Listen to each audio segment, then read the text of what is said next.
Somebody's driving my car. Somebody's using my name. Somebody's kissing my girl. So why am I doing time? This ain't no pink champagne. This is a bullet train. This ain't no swank hotel. This is a mob wild hell. If love is a crime, how come you get off and I'm doing time?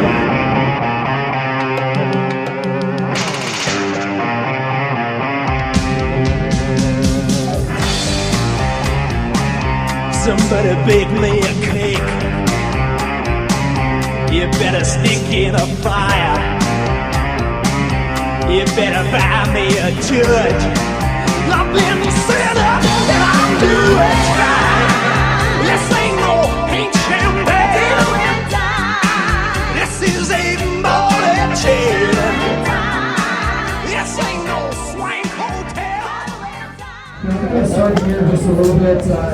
Come in and have a seat. Come on now, come on guys, grab a seat. We're not going to be filming here or anything, so feel free to sit and kind of coax around or somehow, but yeah. That's right.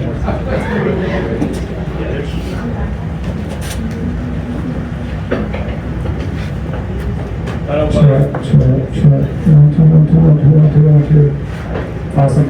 But thank you all, first of all, to all the fans, you guys coming out today and making Ernest Day the fun, exciting event that it is. Of the people here on stage, how many of you, this is your first Ernest Day even here? All right.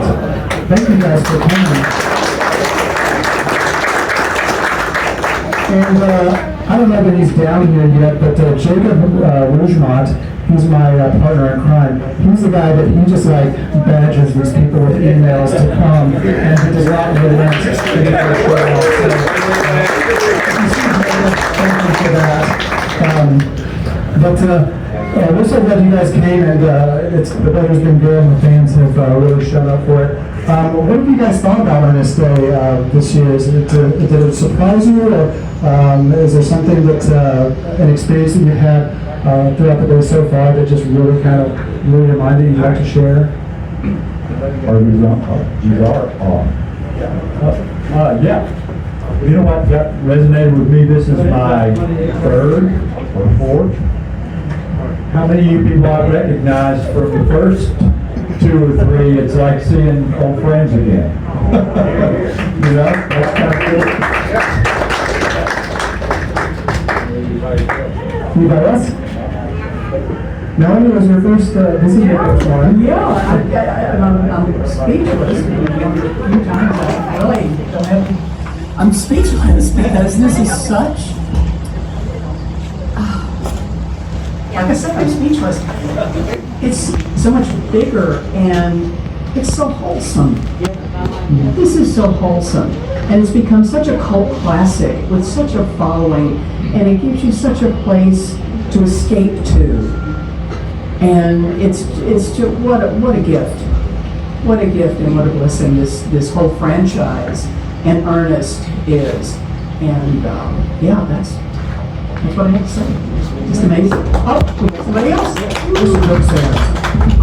So we always thought that if we could lead one child astray, this would have all been worthwhile. This is so gratifying to feel like people literally don't have anything better to do than come out here. Mission accomplished. I was that one child. I'll just say, so my part of the movie was done. I'm Ernest as a kid. I had a scene that took place. Can you turn around so we can recognize you? It's all now, so it doesn't look the same.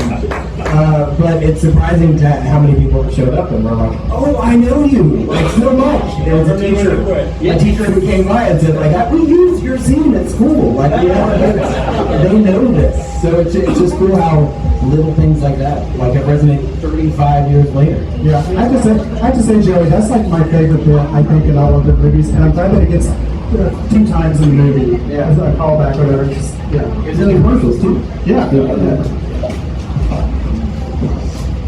A couple years ago, we had Andrew Woodward here, who played Pennington in Ernest Goes to Camp, and it was his first time coming. And he came up to me afterwards, and he was like you guys, was just like, "Wow, this is so crazy, whatever, this movie that I did years ago." And then he said, "And it's kind of weird." And I was like, "Yeah, it is, but people love it."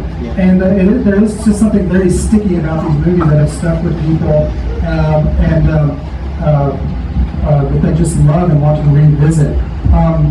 Did you guys have any sense of that when you were making the movies that you were in, that it was, 35, 40 years later, that you were going to be coming to a festival celebrating that? Absolutely no way you have thought that. No what? Okay, one thing I would say, Jim Varney was an unbelievable talent. And the fact that it fell into place in this peculiar way is wonderful. But he was he's the white buffalo. He was beyond any of us, and he's why we're all here. It's great to see this for him, it just, these guys knew Jim so much better than I did, but I worked with him a few times, in jail and stuff like that. And I just can't help but feel such a warm for you. You okay with this? And I just can't help but just have this warm feeling for Jim. I know he loves each and every one of you guys, and to think that the incredible work they did. It was a wonderful body of work that Coke and John Cherry and a lot of local talent in Nashville pulled off for so many years, and with the TV show and everything else. And it's just a wonderful body of work, and it was unique, and it was creative, and it wasn't a lot of money floating around. They were doing things that when the $20 million movies, couldn't do, but nevertheless, they accomplished it. And to have such a following, it's just, it warms my heart, even though I look at all of them and I think, wow, you guys should be so proud of yourselves for what you've done. I had a nice, lovely role to work with him, and I still have a keychain that you guys may remember that Jim gave us from jail. And he was a wonderful man, and delighted to work with him. And I think Coke would probably back me up on this. If he was here today, what time is it now? About 4:30? We probably wouldn't be getting to this part of the evening until about 8:30, because it would have probably made everything at least twice as long, because he would have asked each and every one of you, so what's your story? Tell me about you. That's who he was. The other thing about making these films, they were all such a leap of faith, because it was an untested group, and really, She's being very nice. and it really was fascinating to be part of that, and just people who wanted to make this entertainment and were dedicated to it and just trying to do the best that they possibly could with whatever they had. And of course, Marty's talent, carried everything, and carried us along with it, which was lovely. But to think that new eyes see these films and enjoy them is really amazing, and it's wonderful. And that you all would come out and celebrate, his talent and the efforts that went into making the films and his body of work is very endearing, and it's just really nice. I can't thank you enough. So.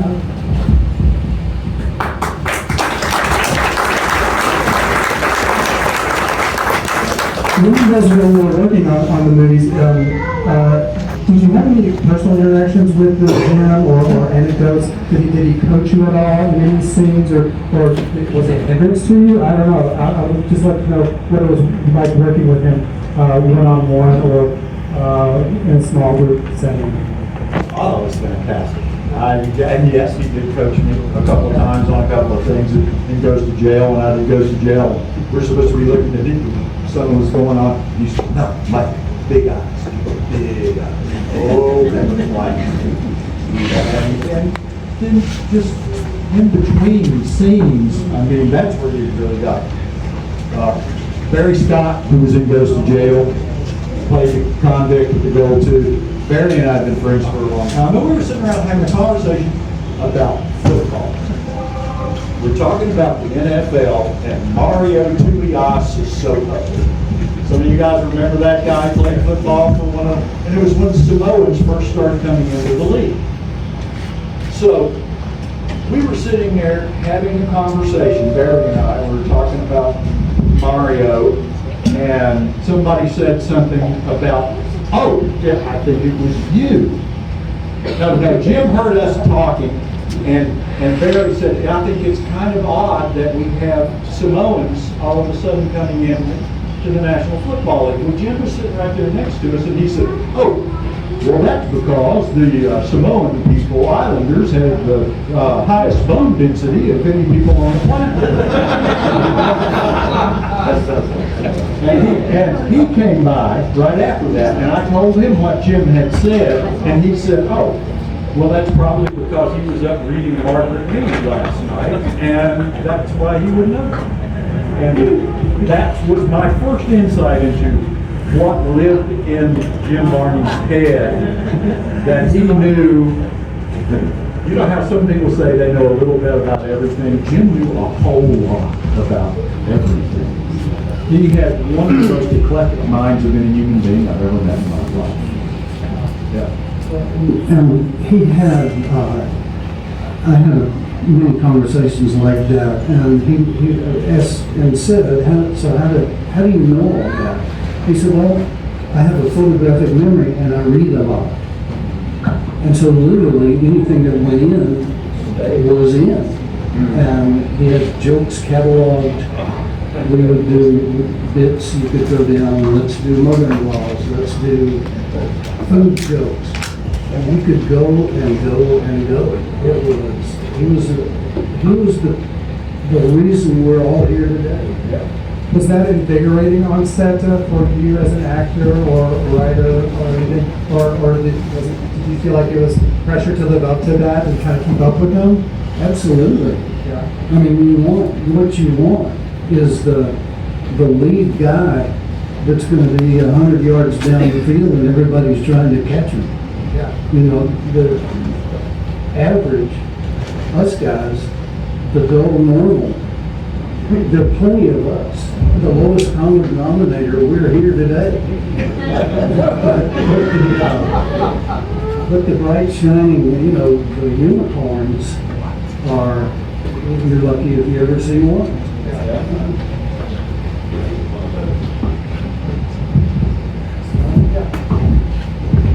You were talking about what it was like to work with Jim, and was he gracious and was he patient and kind and all that. I did the courtroom scene with him when he broke the ink pen in his mouth. And all through shooting that night, because we had to shoot at night. I think we were in a real courtroom, and so we had to shoot at night. And in working with him, I don't think he had realized that by that time how much work, on-camera work I had already done. So he would give me a play-by-play as to what was going to happen. Okay, this is going to happen, and then they're going to do this, and then they're going to do that. And I never once looked at him and said, "Oh, I know." I let him go. Because you never know what you're going to learn when you let someone go and just, okay, fine, all right. So he was so gracious about that. And the other thing that has really stuck with me all these years was in my personal experience in working on camera, and when you're working with a named person, you know, they'll usually do their close-ups first. And then they turn the camera around and they'll get your close-ups. Well, in the meantime, when they're turning it around to get your close-up, they let the named person go, you know, go back to their trailer or whatever, just give them a break. And then they'll bring in a stand-in for you to be reacting off of. And that person will just be reading the lines or whatever. And that's usually how it goes, not with Jim. He let me know, I'm going to sit right here while we get your close-ups so that you can have the correct eye line, so that you can have me to react from, and you will have a true reaction. And I've got to say, in all the years that I've acted, that's only happened a handful of times where the named person didn't take advantage of the fact, yeah, you know, I'll go to my trailer and, you know, and all that. But he was so gracious in that respect. And he was just a gas to work with, and light, and yeah, it was just great. So I was only 12 when we did this. I'm coming on the shoulders of all of this, you know, the entire everything that come before. So they had just finished Ernest Goes to Jail, and we were shooting in the same location where they built the bank and everything. So you could see them like tearing stuff down, and they're doing a yard sale. The yard sale of like some of the props from that. I got the sword. I bought the sword because, you know, just I was in awe. Like, I'm like, this is the coolest thing I've ever done, right? And I remember my first time working with Jim. He never treated me like a kid. He treated me like a peer, which I thought was strange but awesome at the same time. And he just made you feel comfortable. Like, there was never any weirdness. It was just, let's do this. And he was so much fun to work with. And you could play off of him, and it just, you know, it made your job so much easier because he was at this extreme level. But he never acted as if he was at that level. He was just down to earth and just easy to work with. And yeah, and it was amazing. Like, you can kind of get the feeling that he's carrying a lot of this. But I have a question for Coke. Like, writing, like, what was that synergy like? Because I know that there's some things that he had to do that you're riffing off of, and then he's riffing off of some things that you're writing. Like, what was that like? It's all been really fun. And it was so, okay, so this was the first. By this point, we had done a bunch of the commercials, and the commercials had paved the way, and Disney had come looking for a movie.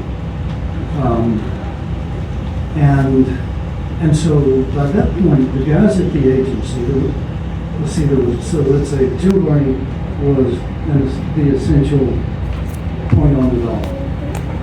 John Cherry, who was known as Buster by then, he was pivotal.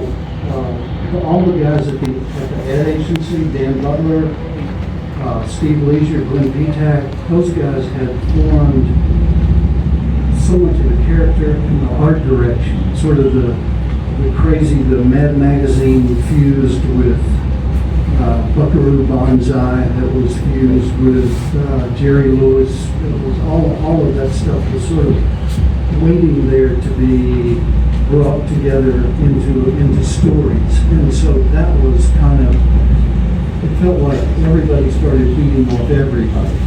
And, you know, you knew the talent that was available. You knew some people that were up the food chain in many ways.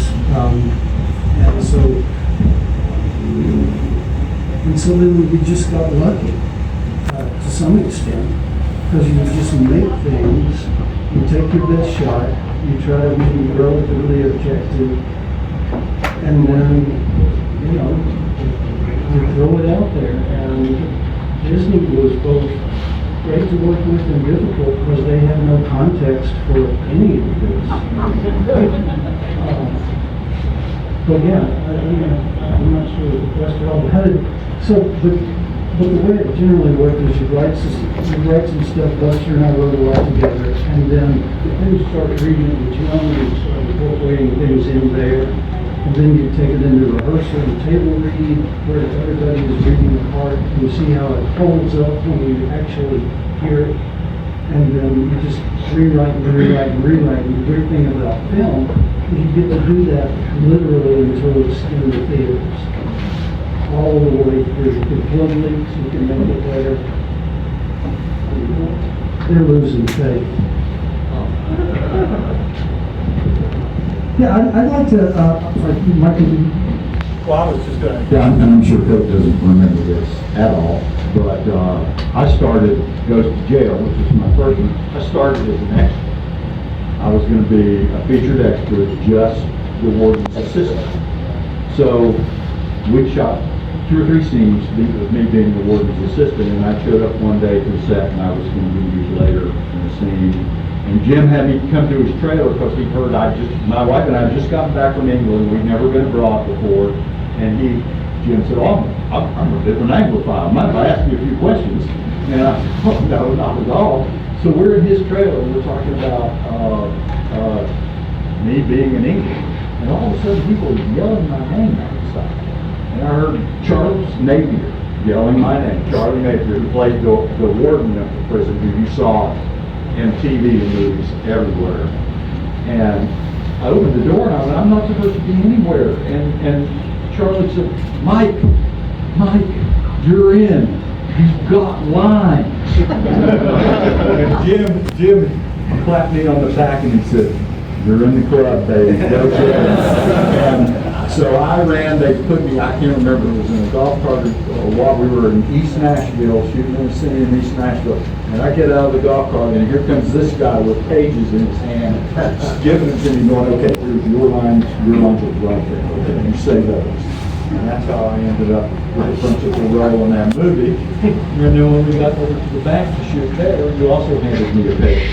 Here's some more of your lines. You know, and it was this is how foresight plays into all That's that. it. That's planning right there.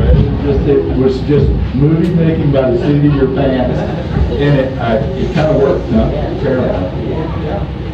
I'd like to hear from some of the younger actors here. If you had that context coming in, what was your awareness of Ernest, and did you know what you were in for, or were you just kind of like doing what the adults were telling you to do?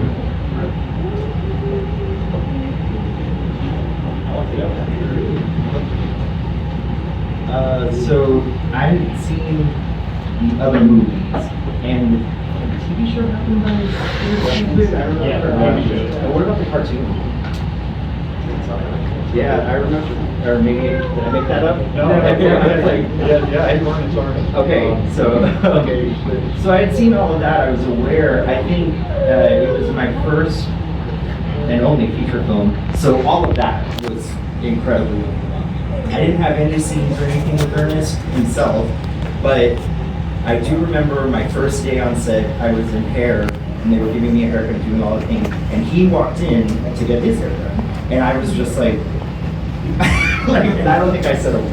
I don't think I said a word the entire time. He greeted me, sat down, got his haircut, and chatted with whoever was cutting the hair, and I was just in awe the entire time. And that's what I remember. That was the only time I interacted with him, really. Because the other scenes, it was the troll and some of the other kids. There was a classroom scene I was in, but never anything directly with him. That was my only interaction. And like you said, I was completely in awe. No words at all whatsoever. So I also went to hair. I feel you, brother. So I played Matt Murdock in Ernest Scared Stupid, and it was also my one and only film.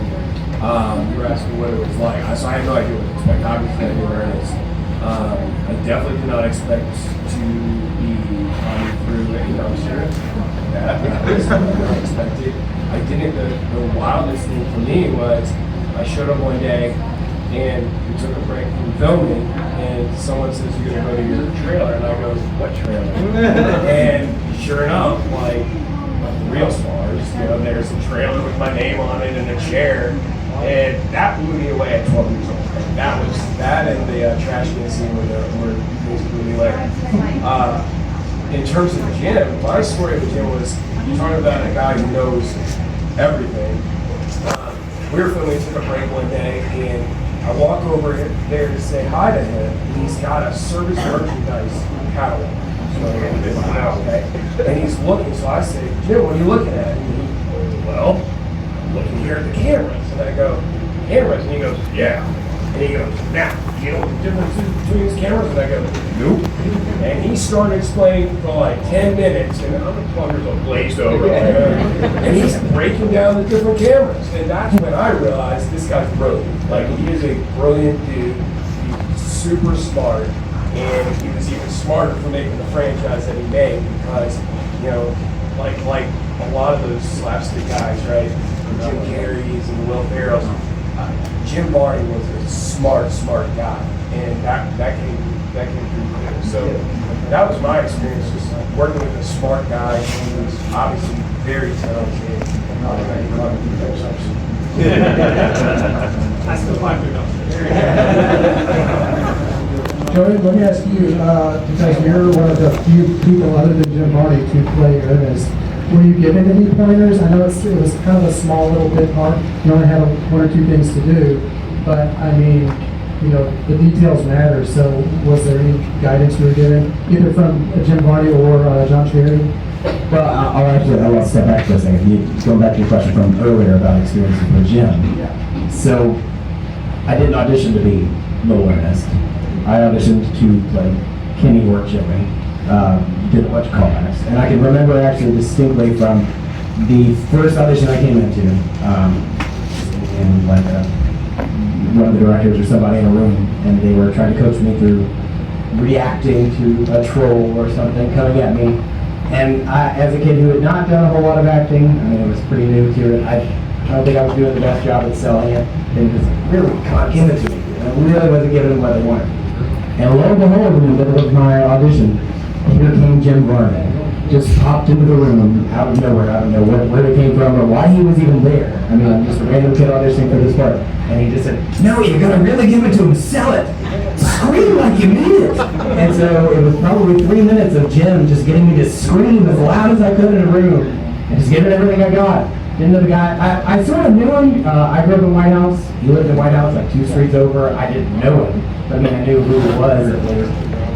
And it was very surreal just having that guy, this guy who we all knew. I was 11, and Jim Varney's movies were everything. And just in that room, getting me to give me everything I had, it was very cool. It was really, but then, so going back to, what did I get for being Little Ernest?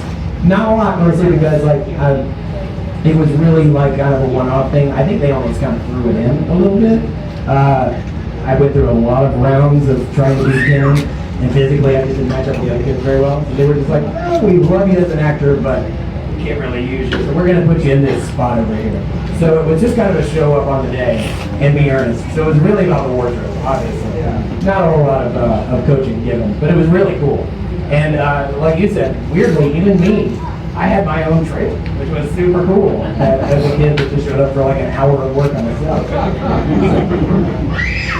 I'll open it up to the audience. Anybody got any questions they'd like to ask any of our guests or all of our guests? Yeah. You can come on up here or... Hey, I'll have no voice. I wanted to ask about the Cherry family and Buster and you guys working with them and the continued legacy that the whole family is putting together and how you work with them and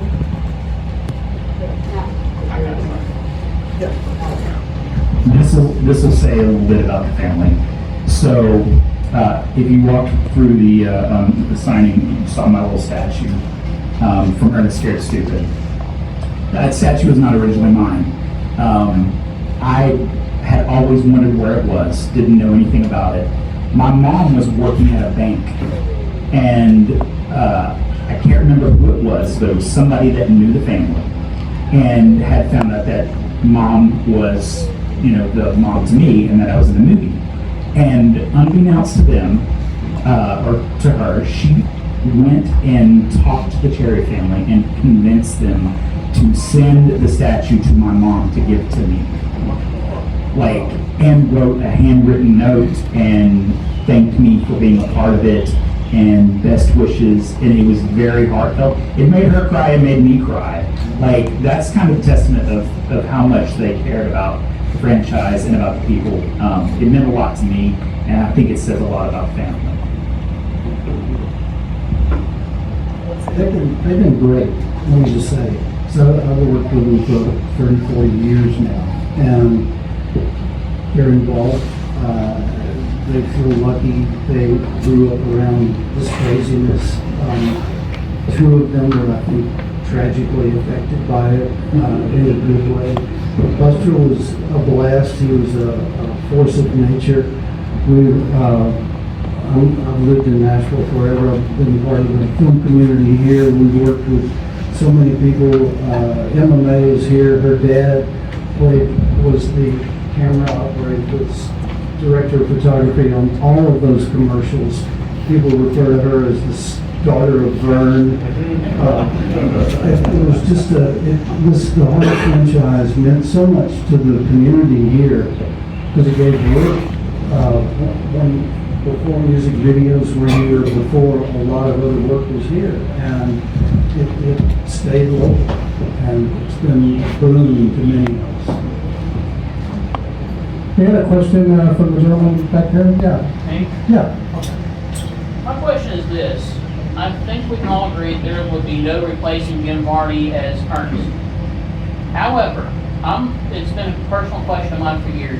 Do y'all think there's still stories for Ernest to tell that hasn't been told? If so, do y'all think anybody could step up and be as good?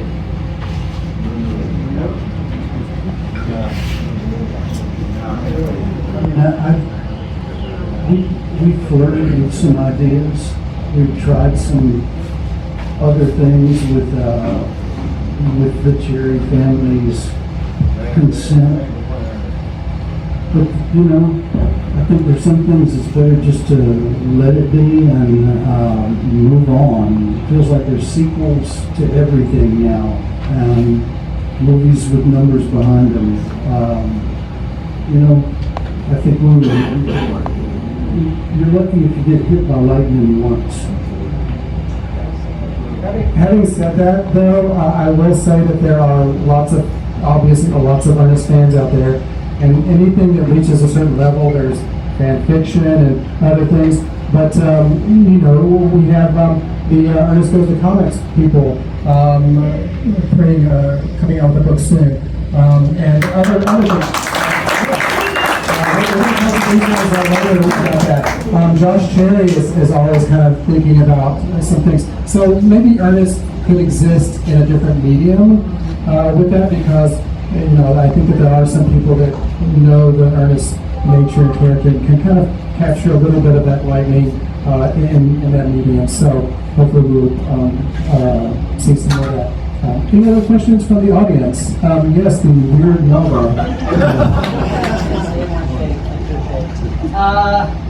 So my question is about, how did I come to be? Was Andy Nelder, was that a character you had in his bag of Arsenal? Or was that How did Andy Nelder come to be? Is that the movies? That's the character you did before the movies? My recollection on Nelder was Nelder came because Jim had lived in when he was living in LA before he came back to Nashville.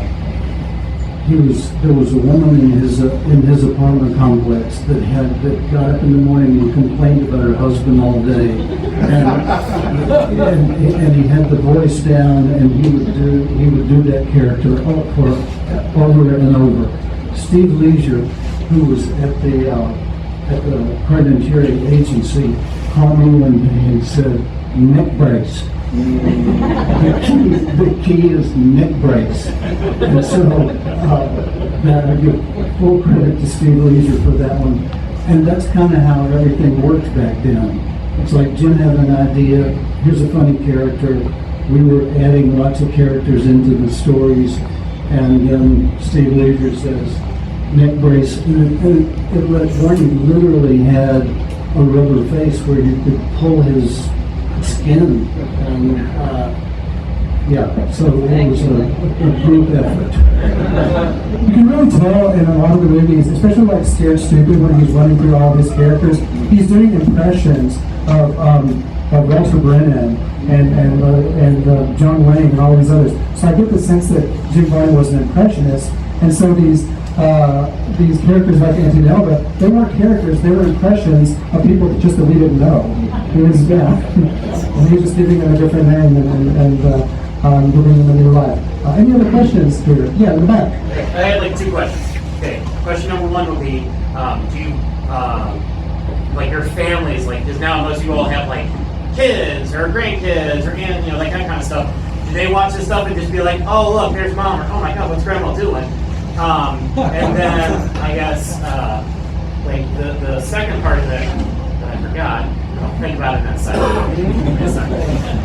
First, to any kids that don't know your previous exploits, any Whirlverse. Either, or when they found out, what was their reaction? Okay, so William and I, we were in Ireland with Mac Bennett and his family, and Mac played it. You may remember Mac and George. He has a character that had an iguana on his shoulder. Okay, so his son had no idea of his father's past. And when we told him one night, then he went online, you could see all these Mac and George bits. And it totally changed his relation. I think that finally he started having some respect for his dad.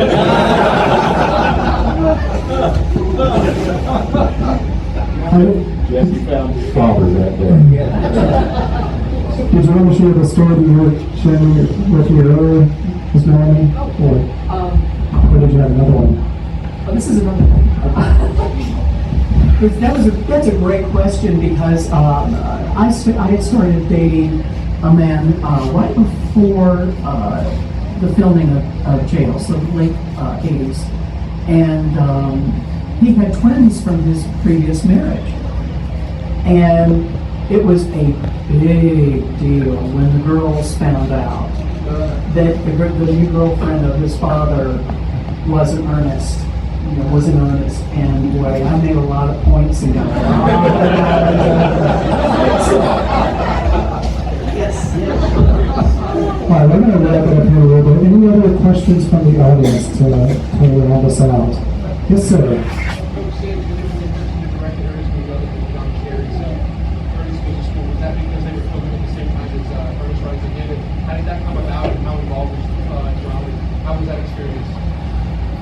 The question is, Coke Sam's is the only person to direct an Ernest movie other than John Sherry.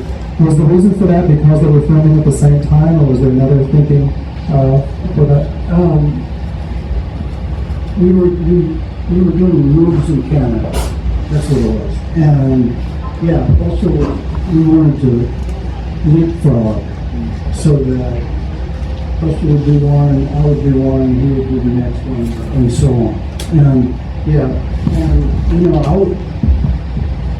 sometimes you just get lucky.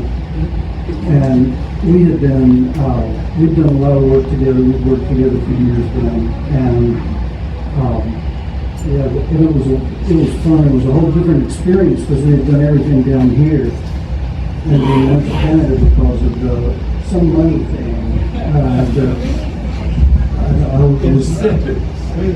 It was incentives and buyouts and all that stuff. That was not really my part in all of it. But yeah, just lucky. Well, thank you guys for coming and sharing your stories with us.